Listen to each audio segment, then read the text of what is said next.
So many people have challenges reaching their goal, and it all starts with accountability. I can't tell you how many times I hear the same challenges, like having too many projects to stick to and not being able to accomplish one, or not having a clear goal and too many ideas and not knowing where to start. And this is the best one, having too many distractions and not knowing where to find that clarity to focus. Ultimately, it comes down to accountability.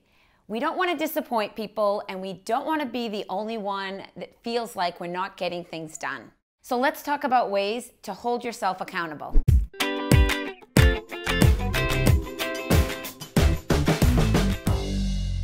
Better calendar management.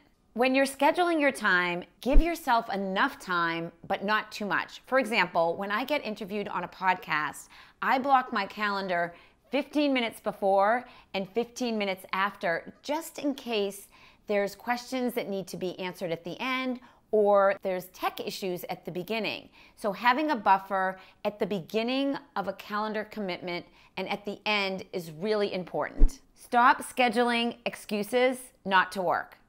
We all like to exercise and walk our dog and get our nails done. But if you're scheduling that in the time of day where you're most productive, it's very disruptive. So make sure it either happens at the very beginning of your day or at the end of your day, but not when you can get your best work done. Make it digital. Let's talk about calendars. We all have them. I love having my whiteboards in my office that have my big projects on them, so I always can be glancing at them to know where I need to focus my time. I also have a Google Calendar, and this is where I keep track of everything because it's digital and it's color-coded. For example, all of my personal activities are in a certain color and all of my business commitments are in a different color, and everyone on my team also has color-coded appointments. So we all know where each other is supposed to be, as well as knowing what each person is responsible for. On my calendar, I also have alerts that alert me 15 minutes before I am committed to doing something. And I turn those notifications on my phone when I step outside the office so that I continue to get those notifications. Now, I strongly suggest having a digital calendar because a handwritten calendar or journal can get lost and misplaced. And when it's digital, it goes with you everywhere. Find an accountability partner with similar goals. When someone else holds you accountable to your goals, and I don't think this should be your significant other, but should be someone who is a friend that has your best interest in mind. And I do have an accountability partner, and I think everyone should. And his name is Steve Dotto. You might know him, you might not. If you don't, Google him, he's amazing. Steve and I have been accountability partners for the past 2 years, and we do have rules of engagement as partners, which you should totally set up. And my rules go like this. Whenever I need his attention on something that I'm working on, I say, Steve, are you available to talk? So I don't assume that he's available. I ask him if he's available, and he always answers, in 10, in 20. I'm doing a webinar, maybe in an hour, but I know that he will make time whenever I ask, are you available? So you need to be accessible if you're gonna have an accountability partner and be an accountability partner. You need to make sure that you have these rules of engagement lined up. When Steve and I are talking, the other thing that you need to do is be a very active listener when someone's giving you advice. And you know that they have your best interest in mind, so you shouldn't take anything personally. Also, this is really important too. Make sure that your husband or your spouse or your significant other knows who your accountability partner is so that there's no jealousy. Roger knows often that there's a guy in the background in the office and that it's Steve, and he pops in on Skype and says hi. So we've got a whole friendship going on with all the spouses, which is important. So if you don't have an accountability partner, let me give you some language around how you could ask someone. You just want to use the language,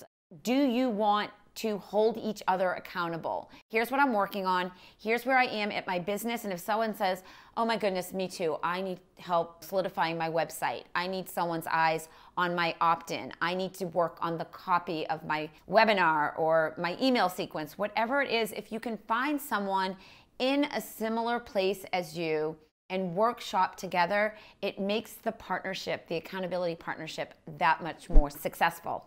In addition to having accountability partners, it's also very, very helpful to join a group with other like-minded business owners that have the same goals as you.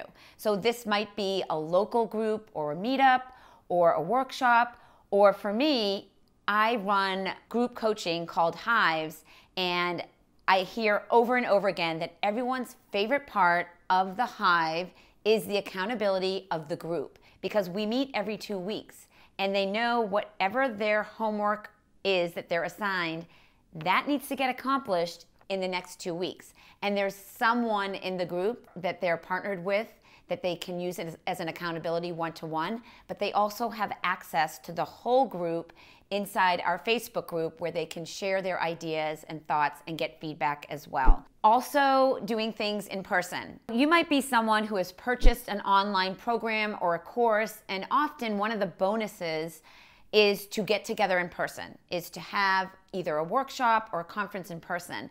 And I am a part of Marie Forleo's B-School, and that's exactly what we do. We have a bonus where we get together after everyone's completed the course and gone through the curriculum, and then we meet up in a group, so you are with like-minded business owners who have gone through the same program as you, and you can get amazing feedback to help your business move forward. This is one of my favorites. Announce your goals publicly on Instagram or Facebook, or maybe in a Facebook group. I decided in 2017, when I set my New Year's resolution, it was just gonna be a word. And that word, intentional. And I have been intentional about showing up every single Sunday, even when I'm traveling all over the globe in different countries, to teach to my VIP Facebook group on my Sunday Sipping with Sue B at 10 a.m. EST. And I said that out loud to myself. I said it to my husband. I said it on Instagram, and I said it in my Facebook groups. And I did not want to disappoint my members of my community. And I didn't want to disappoint myself. And were there Sundays that I didn't want to do it? Yeah, especially when I was in Barcelona or Italy and the time change was so different. But I did. I showed up because I said I would. And we are approaching the end of the year. And I'm so proud to say that I have 2 Sunday Sippings with Sue B left. And I feel so accomplished and so good about that goal. Announcing them publicly puts the pressure on you. And I definitely felt that pressure to follow through with what you said you were going to do. So it helps set you up for success, and you won't fail. So if you don't feel comfortable announcing it publicly, announce it in your journal privately, or maybe just to your family members, or maybe in a private Facebook group. The point is, when you do say it out loud and actually write it down and commit to it, you will succeed with your goals. Simply making a goal at the beginning of a new year is not a guarantee that you will accomplish anything. Give yourself the best chance of being successful by setting up several layers of accountability for yourself. To learn how I personally approach productivity and get so much done, sign up for my Better Business Habits series. That link is waiting for you right below this video. And I'll see you next time.